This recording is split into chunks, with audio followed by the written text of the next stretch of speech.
guys, di video kali ini saya akan membawa Anda melihat tempat sejarah yang indah di Sumatera Barat sekaligus edukasi wisata di Sumatera Barat.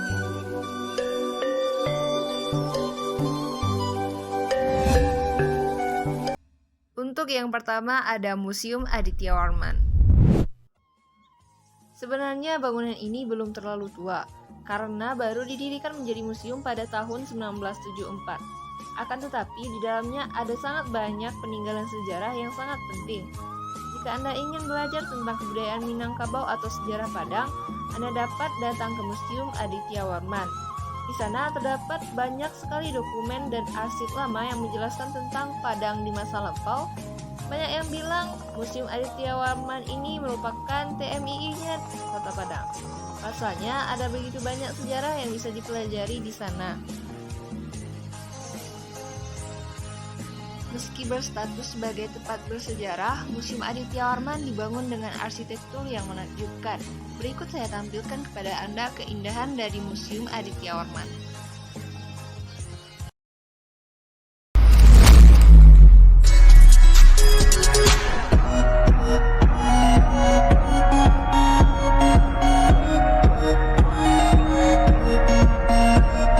Kemudian yang kedua ada rumah kelahiran Bung Hatta. Berikut ini rumah dari salah satu tokoh proklamator Indonesia yang terletak di Kota Bukit Tinggi, tepatnya Jalan Soekarno-Hatta nomor 37, Campago Ipuh, Kecamatan Mandi Angin, Kota Selayar, Kota Bukit Tinggi, Sumatera Barat.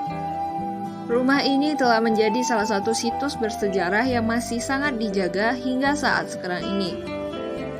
Rumah kelahiran Bung Hatta didirikan sekitar tahun 1860-an dan menggunakan struktur kayu yang terdiri dari bangunan utama, pavilion, lumbung padi, dapur, kandang kuda, serta kolam ikan. Bangunan utama berfungsi untuk menerima tamu, rumah makan keluarga, dan kamar ibu, paman, serta kakek Bung Hatta. Sayangnya, rumah asli tempat Bung Hatta dilahirkan sudah runtuh pada tahun 1960-an. Namun, atas gagasan Ketua Yayasan Pendidikan Bung Hatta, rumah ini kembali dibangun ulang. Dan pada saat sekarang ini, rumah kelahiran Bung Hatta telah menjadi bangunan bersejarah dengan wisata edukasi.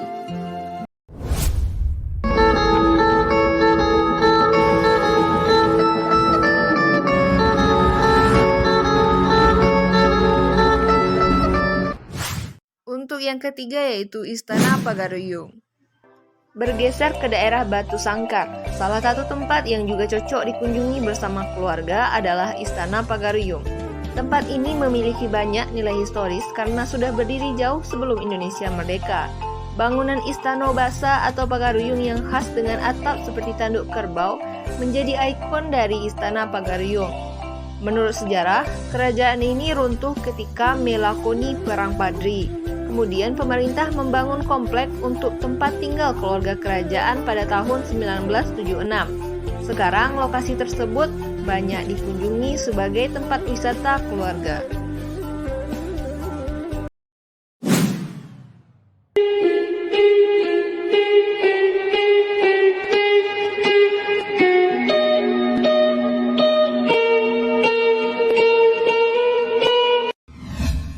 Yang keempat ada Jam Gadang. Bangunan menara dengan jam yang besar ini merupakan salah satu peninggalan kolonialisme yang dibangun pada tahun 1926 sampai 1927 atas perintah Hendrik Roller Rockmaker yang merupakan controller atau sekretaris kota Verdeko yang pada saat sekarang ini disebut Bukit Tinggi.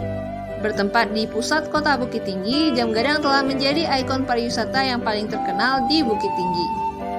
Sejak awal didirikan, Jam Gadang telah mengalami 3 kali perubahan pada bentuk atapnya. Pada saat pertama kali didirikan, yaitu pada masa pemerintahan Hindia Belanda, atap Jam Gadang berbentuk bulat dengan patung ayam jantan menghadap ke arah timur di atasnya. Kemudian, pada masa pendudukan Jepang, bentuk atap diubah menyerupai kuil Shinto. Dan setelah Indonesia merdeka, atap pada Jam Gadang diubah menjadi bentuk gonjong atau atap pada rumah adat Minangkabau, yaitu rumah gadang. Sampai saat sekarang ini, Jam Gadang telah mengalami beberapa kali renovasi pada bagian taman, yang menjadikan tempat bersejarah ini terlihat sangat indah, terutama ketika malam hari.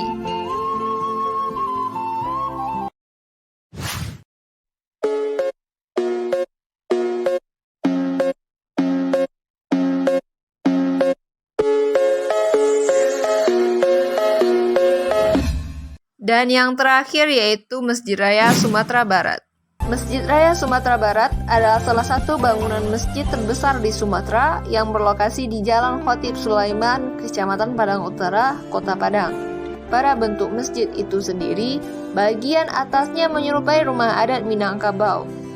Diawali peletakan batu pertama pada 21 Desember 2007, pembangunannya tuntas pada 4 Januari 2019 dengan total biaya sekitar 325 miliar rupiah sampai 330 miliar rupiah. Sebagian besar dana berasal dari APBD Sumatera Barat. Namun demikian, menurut rencana awal, Masjid Raya Sumatera Barat akan dibangun dengan biaya sedikitnya 600 miliar rupiah. Karena rancangannya didesain dengan konstruksi tahan gempa. Kerajaan Arab Saudi bahkan memberikan bantuan sekitar 500 miliar rupiah untuk pembangunan masjid ini. Tetapi karena terjadi gempa bumi pada tahun 2009, peruntukan bantuan dialihkan oleh pemerintah pusat untuk keperluan rehabilitasi dan konstruksi pasca bencana. Pada tahun 2015, Wakil Presiden Republik Indonesia Yusuf Kala meminta anggaran pembangunan dipangkas. Pemangkasan anggaran membuat desain masjid berubah di tengah jalan, termasuk pengurangan jumlah menara dari awalnya 4 menjadi 1. Walaupun demikian, keindahan